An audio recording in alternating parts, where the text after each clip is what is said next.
All right, ladies and gentlemen, welcome back to the REDX podcast. My name is Andrew. I'll be your host today. I'm super excited for today's guest. We have got Cole Souza from the Salt Lake City, Utah area. Cole, how you doing today, man? Hey, doing great, Andrew. Super happy to be on the show. Thanks for inviting me on. Yeah, you bet, man. We're excited to have you. We have Cole on today to talk about a lot of really important things, especially for new agents.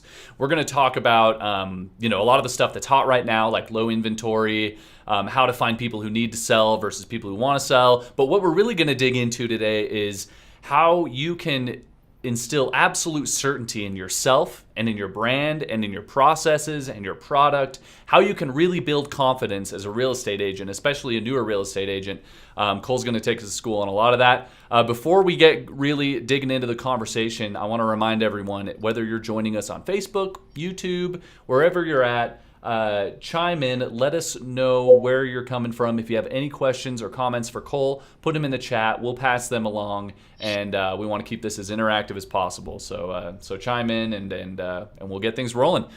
Cole, let's go ahead and have you just tell us a little bit about yourself, where you're from, and kind of how you got started and where you're at in real estate. Yeah, absolutely. So I initially hail from Sacramento, California. So I'm one of those dreaded California transplants to the Midwest area. Yeah, gotta love it. But I've lived in Utah in the Salt Lake area now for about 8 years. And as far as real estate goes, it was witnessing the crazy Salt Lake and kind of Utah real estate market. I was just working a regular job. I was working in politics, actually. Mm-hmm. I bought a townhome in 2014. And then a couple of years later, I went to look to sell it, and it was worth almost twice as much as I had bought it for. Mm-hmm. So there's something to this real estate game. So I actually got into real estate investing first. I started on the side while I was in politics. I did some flips, did some wholesaling as well. A couple buy and holds, a couple rentals. And then, after a couple of years of that, I said, you know what? I think I want to jump in full scale, and that's actually my license. So again, kind of odd. I went the reverse direction, went from real estate investor to real estate agent, and now I do both. So. That's super interesting. You don't hear that a lot, that you go from investing to agent. What kind of So what kind of pushed you? So you said you bought that first property. You realized how much it increased in value over a couple of years. Yeah. What was the final push into real estate, or did it just kind of seem like the right thing to do? Yeah, it was a combination of things. One, I really was interested in entrepreneurship and wealth building, and as a lot of people know, I'm sure, especially a lot of listeners of this podcast, there have been more millionaires in the United States made through real estate than anything else. So that intrigued me, seeing how rapidly I was able to grow some wealth as a pretty young guy, just through the market. I also was really lucky. I was fortunate just in my political job. I was around a lot of guys who were politicians, but their day job was real estate. They were developers, they were house flippers. So that seed was just planted. And then after just doing one deal, I just loved it. So that was the big thing. Just really got the bug. That's awesome. Well, I think this is a perfect way to lead into one of our first questions we have for you today, which is, how did you build confidence and feel like you were capable as a new agent, right? I mean, you were already kind of in the real estate area with your property and investing a little bit, but how did you really get the momentum built up to be a confident real estate agent? Love it. Yes. First of all, I think that is the most important part, right? I think confidence is key to real estate in general. And for me, when I was a new agent, I did have the advantage of kind of knowing the industry and the game a little bit, so I had some knowledge. I actually think that's the first step for anybody. I think is getting that knowledge, right? So I think the best thing you can do is consume, listen to podcasts, listen to this podcast, listen to real estate influencers that interest you, read books. Bigger Pockets is a great forum online. That's one of my favorite forums. They have a lot of great books. So I would say get knowledgeable. Then the next step is, this is the tough part, a lot of people get stuck on that consumption phase instead of acting. Right. Get enough knowledge that you feel like you know a little bit of what you're talking about. And then the next step is get around people. get around people who are doing what you want to do, get into a brokerage that has some top producers or are working in the type of area you'd like to work in, and then take action. I think the more knowledge you gain and the more action you take, the more confident you can be. And I think especially that knowledge at the beginning is key, because when you're not confident in yourself, when you haven't closed a deal or 5 or 10 deals, you can be confident in the process, right? In the proven process and the knowledge that you've gained, and you can build on that. So that's what I'd say. That's awesome. And I love that idea of don't get stuck in consumption and in obsessing over the knowledge, because the knowledge is important. The knowledge is key. That's how you're going to really implement and build that confidence, but don't get stuck.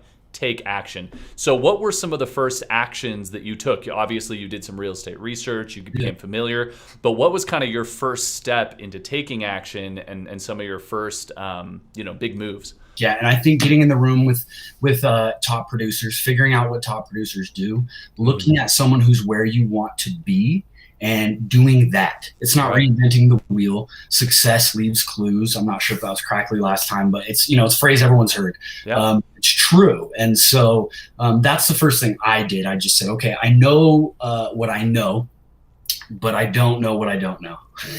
So I glued myself to the people I wanted to be like, and I wanted to get to, and I looked at what they did.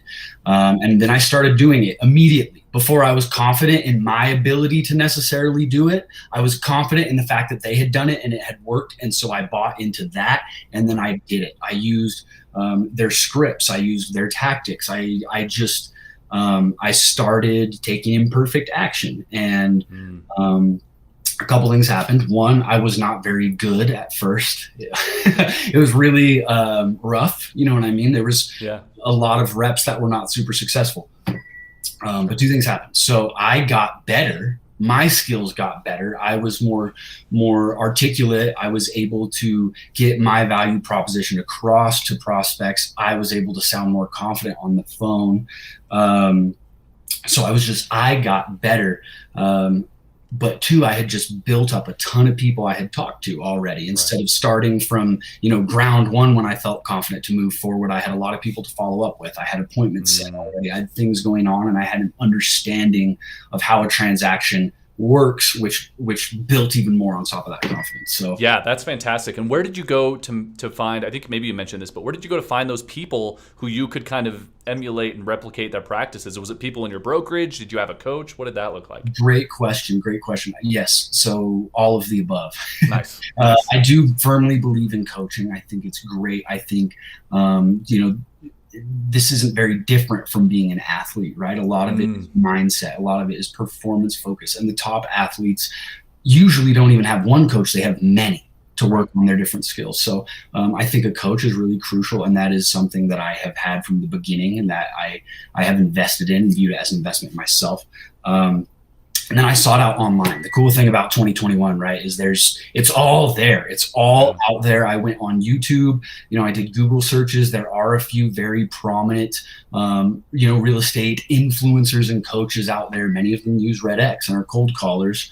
And I imitated what they did. So it's the knowledge is there for those who want it. That's what I would say. But then also, yes, in my brokerage, I did glue myself, to the hip of people that I wanted to be like, and I found ways that I could provide value for them. So. Awesome. So you mentioned REDX. How long have you been prospecting? Did you prospect from day one, or when did you get into that? Yes, absolutely. From day one, I prospected. So I really wanted to do a couple things when I started. I didn't want to do the typical call my family and friends that everybody says to do and say, hey, how's it going? By the way, I'm in real estate now, which is fine. I don't want to knock that.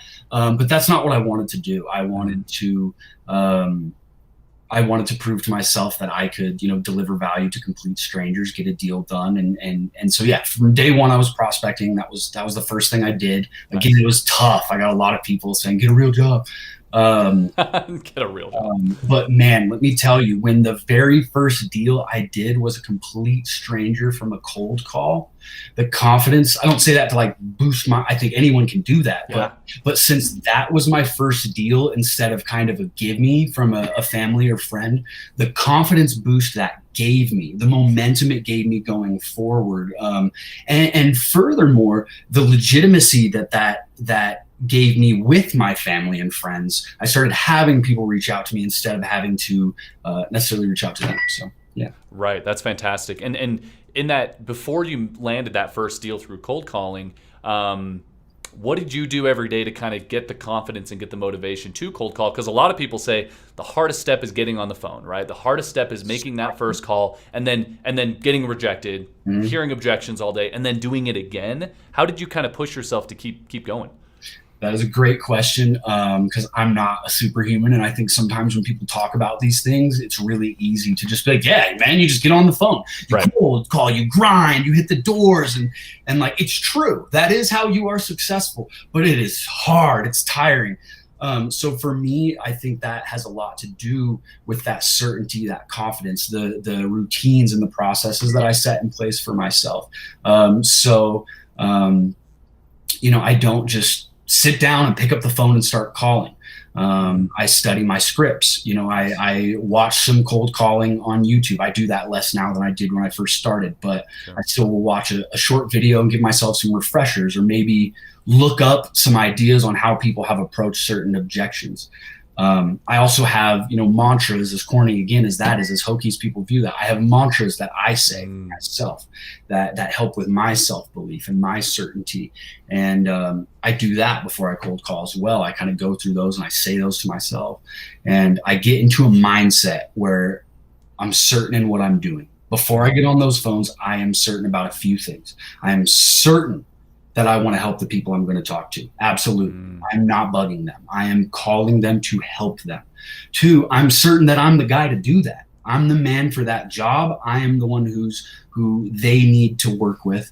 And 3, I am very certain about my processes, my brand, my brokerage, my team, and what will happen to them moving forward.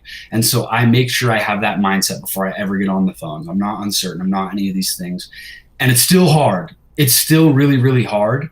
But it's a lot easier when they say no or they're rude on that first call, when in your mind you're like, your loss. I'm here to help. You probably have $100,000, $200,000, $300,000 sitting underneath you, and it could benefit you to reposition that, and you don't even know. So I'm going to move to the next one. And I think it's just about that mindset. That's fantastic. And I think agents need to hear this, right? I think so many agents get into it, whether they prospect or not, they get into the industry and assume that this is going to be easy, right? Like you said, there's more millionaires that come from real estate than anywhere else. It's easy money. I'll just get in and I'll get rich. And that's not the reality of it, especially if you're going to prospect, right? Especially if you're going to find that success through making phone calls. You've got to commit to it, and you've got to keep going until you get that first confidence boost, that first close. It's fantastic. You mentioned certainty, and I think that's going to be a huge topic for today's show, is how to have certainty in yourself, in your brand, in your processes. I think that ties into confidence, and we covered that with prospecting. How do you create absolute certainty in yourself in other parts of your business? Yeah. If that's not too broad of a question. No, it is broad. It is broad, but I think for me, if I was kind of boil it down to like a process, it's like, okay, if I need to be, certain about this conversation with this potential client or potential listing or buyer or whatever, and I'm not confident about that interaction, what's the step before that? Am I confident about that? No. Okay. What's the step before that? Am I confident about that? No. Okay. And I back it up. I back it up all the way down, because there is a point where I can be confident and I can be certain. And sometimes that's the point before I get involved with that line, right? It could be the script or the process that I find. And maybe that's where I'm building my confidence or my absolute certainty on. And then I can take it from there and say, okay, I'm absolutely certain that I'm trying to help people. I'm absolutely certain on what I'm doing and my motivation. So I'm willing to go find scripts. I'm willing to go work on tactics that are going to help me, because it's it's the right thing to do. Okay, I've got this script. Maybe I'm not super confident in my ability to pitch it, but I'm absolutely certain in this script. And it just snowballs. It snowballs, and quicker than you think. I'm not some insanely, supremely confident being. Maybe I'm a little arrogant, but really it's the repetitions. It is confidence comes through action. It comes through mindset, but mindset comes through action, right? I know that I'm putting in the reps. I know that I'm doing what I need to do. And it all goes from there. So that's what I would say. You just back it up. You keep rewinding. So yeah, well, it comes back to kind of that exercise metaphor that you said earlier.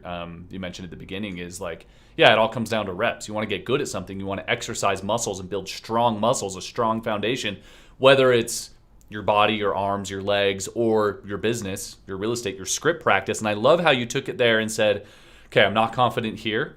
How far do I need to back it up? Because I think a lot of agents need permission to do that sometimes, right? They need permission to say, how far back do I need to track to build that confidence? And I love that you said it happens quicker than you think, right? It's not like you're going to have to spend a year working on scripts. You just back it up and practice for a few days or a few weeks with some friends while you work on other stuff, and it'll get there for you. I love that.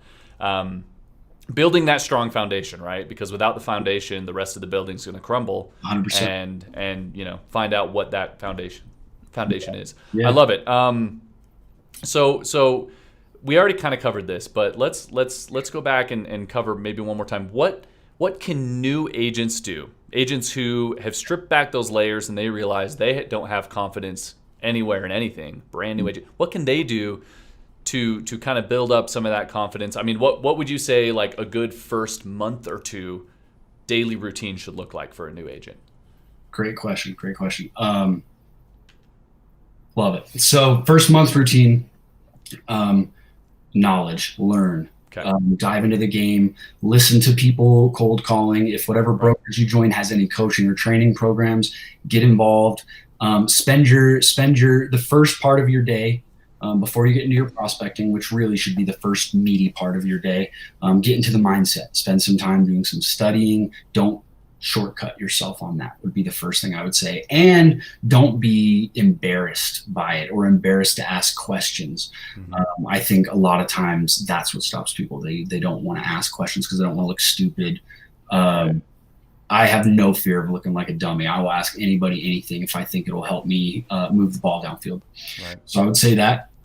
And then two, I would say just start acting. Like just start taking imperfect action. If I can just briefly tell a quick story that I think gave me, in a real general sense, permission to just take action on kind of a macro level. Yeah, please do. I was actually in high school.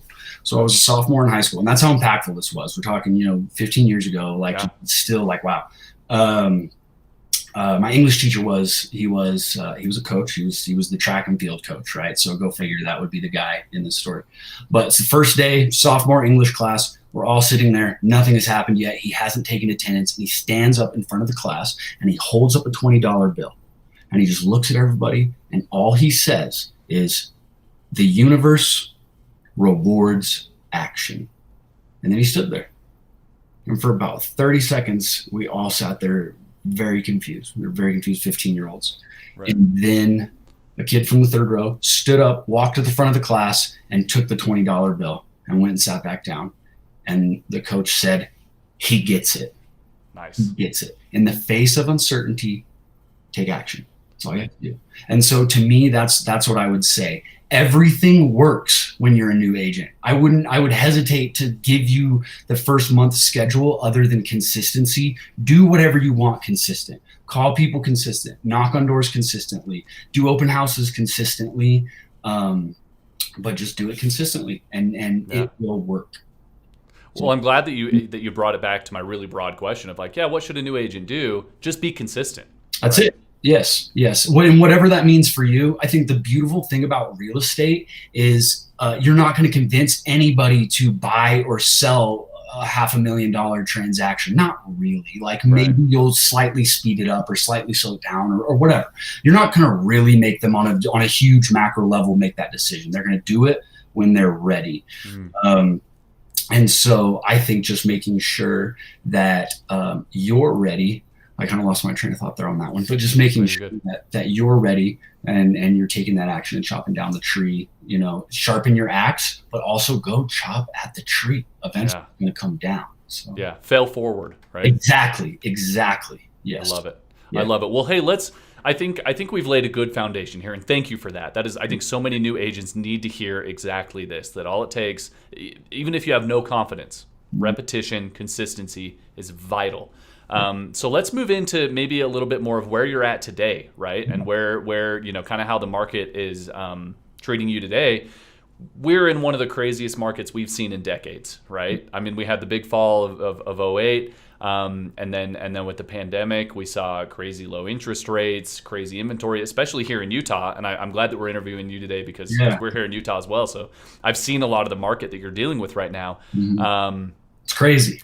I mean, so just plain and simple, what are you doing right now to be so successful and to maintain your business with such low inventory, and kind of what tactics and strategies are you doing there? Yeah, love it. First of all, I build everything on mindset, right? So first of all, my mindset, and I know you've had guests on this podcast who've used this phrase because I'm stealing it from them, Ricky Caruth. But closings happen every day. Right. They do. And I believe that I can be in the middle of them. And so I start with that. I'm not worried about that. I mean, sometimes I hear people in the brokerage say, I can't imagine being a new real estate agent or a young real estate agent who's building their book of business. And I hate that because it's just, no. They're transactions, you can be in them.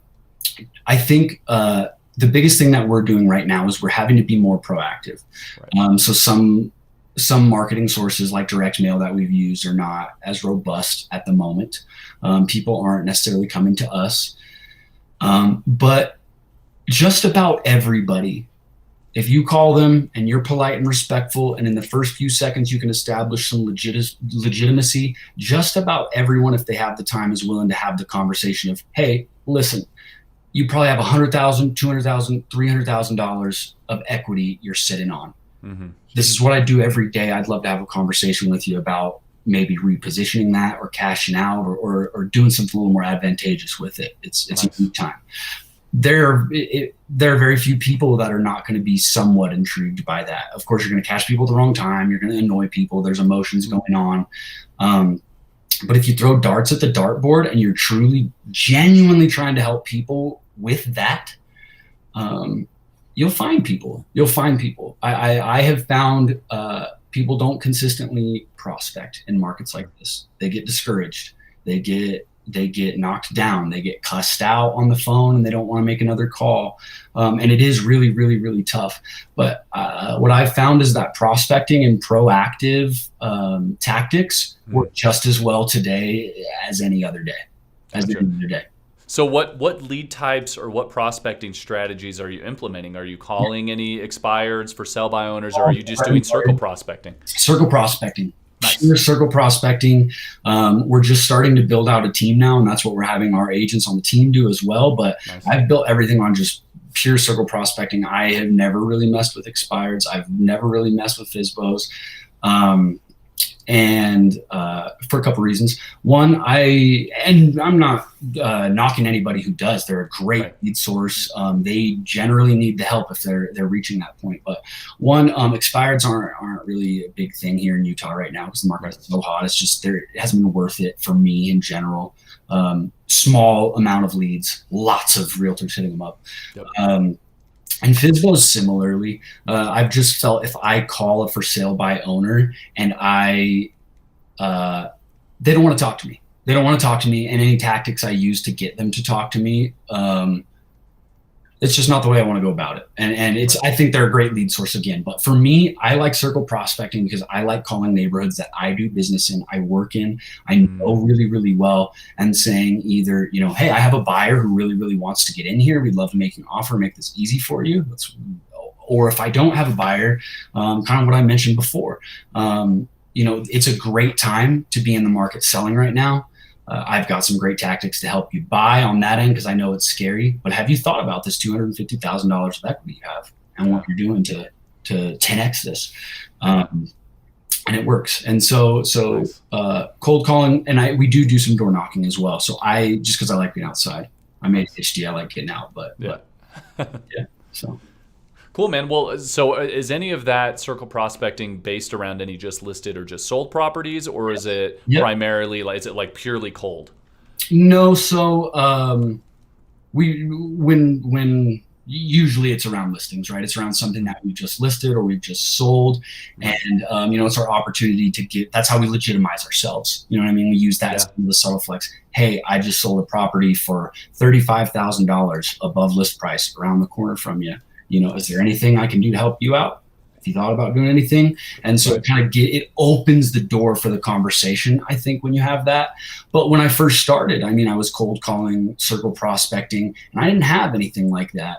And so what I did is I went on the MLS. I looked at recently closed transactions in neighborhoods I wanted to work in. I found a couple that sold for above list price, and I started calling around them. And I just said, "Hey, everyone knows the market is hot. I bet you didn't know that this house up the street from you just sold for 55,000 above list price, did you?" And they're usually like, "Who are you and what?" Yeah. No, and it opens the door to a conversation. That's what it's all about. So yeah. That's beautiful, and I love that. This is the perfect segue into another question we have here, which is, so how, when you're on the phone with these basically cold prospects, right? You're just Yeah. calling a neighborhood. When you're on the phone with them, how or what strategies or what kind of key indicators do you use to tell the difference between people who really need to sell or who really jump on and those who are just kind of wanting to sell, right? Yeah. The difference between super eager people and maybe people who, oh, look, that it's convenient. And what kind of tactics do you use between the two? Great question. So first, again, going back to what I said a little earlier, I think people are making the decision on whether they are going to buy or sell themselves. There's a lot of factors, the media, just market knowledge in general, their friends, their family, realtors they know, you if you're contacting them. But I think my job is to position myself so I'm their guy when they are ready.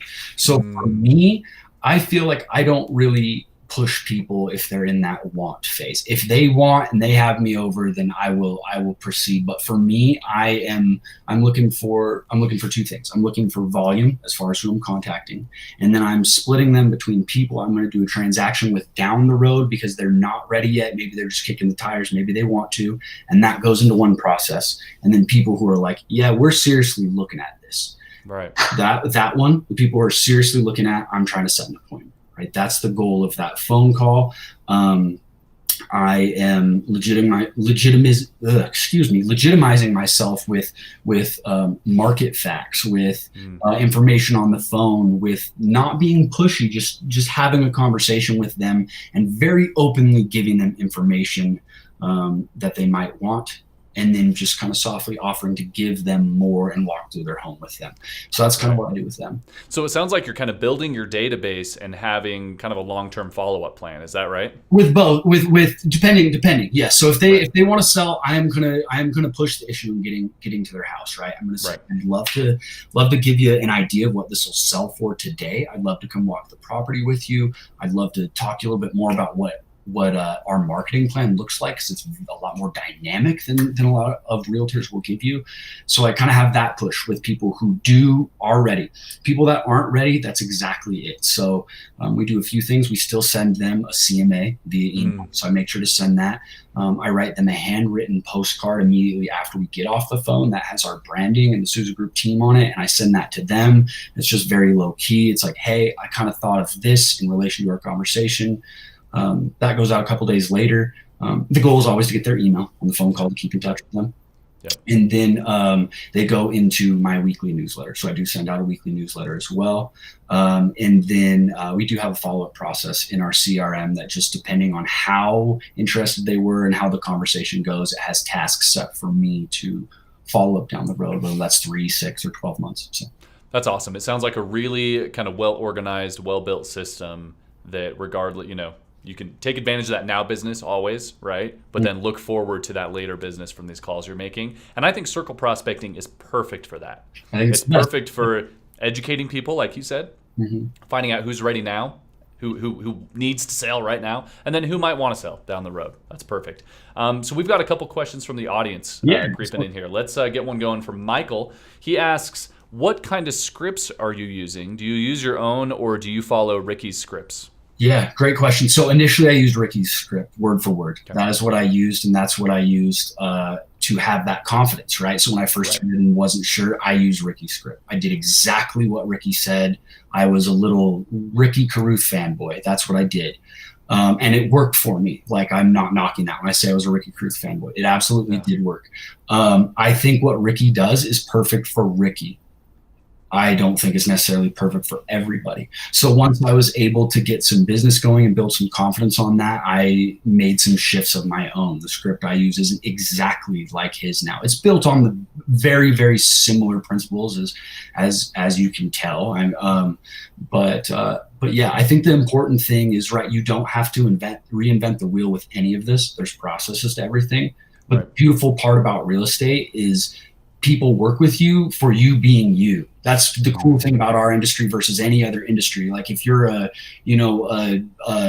Harry Potter fanboy nerd who likes to, go down to the comic book store on Saturdays, hey, I'm there, Hufflepuffs for life. People will buy with you because you're a Harry Potter nerd that goes to the comic book store on Fridays. If you're the football guy, you know what I mean? So it's, well, as a Harry Potter nerd who loves comic book stores, I appreciate that shout out there. Yes, exactly. But that's what I would say. So take what you like, what vibes with you, whether that's Ricky or Tom Ferry or whatever, and then lean into your personality and organically let that evolve. Make sure the systems are tight, but kind of like the overarching scripts and verbiage, like let it evolve into you is what I think. So it sounds like you let your scripts be as flexible as they need to be to let you shine through. Does that sound right? This is a big mistake I think people make with scripts, especially people who are new that aren't familiar with sales as an industry. A script is not like a movie script. You should not be reading something word for word on the phone. You should not be thinking, oh, they said this, let me flip to the response. What a script is it's a map. It's a guidebook. It says, here's the first guidepost you need to get to. Here's the next one. Here's the next one. And so you have a very clear direction of where the conversation is going. It's not just wherever they lead it. You're leading it to those guideposts, but you should have a lot of flexibility and dynamicness in between. You should be reading the conversation and reflecting back at them. And so that's how I would view it. It's a lot more about bullet points than about specific word for word.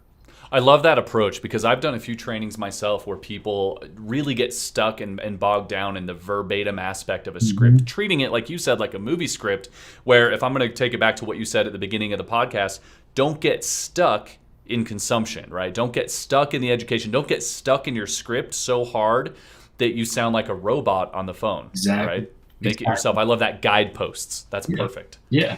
Awesome. Well, hey, we've got one last question from someone who, from our survey. Oh, actually, we had another one creep in here. Michael also asked, do you use anything like HomeBot or weekly email to get emails, or kind of what tools do you use for that follow-up campaign stuff? Great question. So I use MailChimp for all of my email stuff.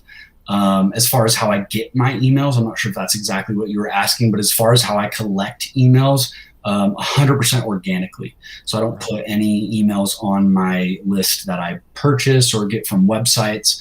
I will get them from people giving them to me through social ads, from open house check-in sheets. I always make sure to have an email line on there. But predominantly from phone calls and door knocking, mostly phone calls. I try and get everybody's email. I let them know it's because I want to keep in touch and I want to deliver value and that I'm not going to spam them. I let them know to expect that email, and I send an intro email as well. I actually forgot to mention that before they ever get a weekly email. There's an intro. So yeah, that's awesome. Well, let's kind of put a big bow on this and say, do you mind doing a role play call with me? Yeah, let's do it. Let's do a circle prospecting call where your goal is to get that email and let me know what my home is worth, and we'll just kind of go from there. Okay. Cool. Hey, Andrew. Hey, who is this? Hey, this is Cole Souza with Keller Williams Realty. How's it going today, man? Good. How are you doing? Hey, I'm doing so well. I'm actually enjoying this warm front coming through. It's been, I'm from California, man. Here in Utah, it's a little cold for me. I don't know about you. Yeah, enjoying it too. How can I help you today? Cool, man. Well, listen, the reason I'm calling, I'll just cut straight to it. I just recently sold a house around the corner from you. We sold for $52,000 above list price. and our phones have not stopped begging off the hooks. I mean, you live here. You know, everyone loves the neighborhood. Didn't know if you'd have any interest in maybe upsizing, downsizing.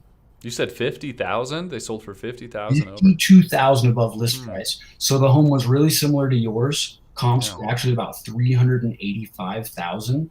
I was really confident with our marketing that we could list at 400, so we did, and then we actually ended up selling for 452. So wow, it's that crazy. I don't know if you've looked at what your equity is in that house or what you might sell for, but yeah, I've heard some whispers, but nothing concrete. That's interesting. Well, you know, we're actually good right now. We're sitting tight until my oldest graduates high school in a year or two. So I appreciate the call, but and it's good to know about the market. But I think we're set for now. I get that, man. I get that. I'll just say this while I have you, and then I'll let you hop off. I don't want to keep you. It's always good to have a long-term plan. I do like to consider myself the absolute hardest working realtor in your area. I'd love to just give you some information to look at so you have it in front of you. I won't bug you or anything. I just love to, give you exactly what your property's worth.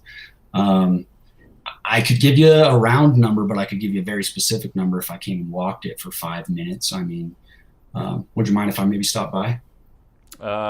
It depends when. I'm pretty busy this week, but I don't see it if it could hurt.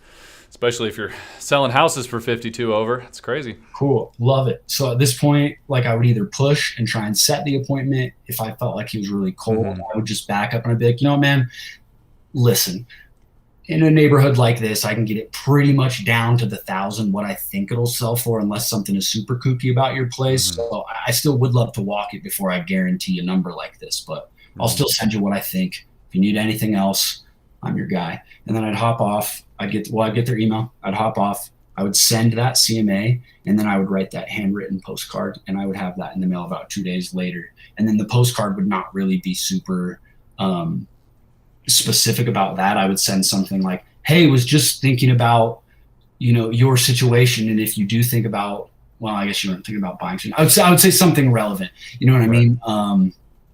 Maybe something about the school district or something, right? What the market, kids' graduation, or just like, hey, there's a new development over here on this side of the city. I think it's actually gonna be ready in about 2 years. So, maybe the inside track, I'll keep you in the loop, something like that. Well, our audience is great. We had someone chime in with an objection. Spencer asked, love it.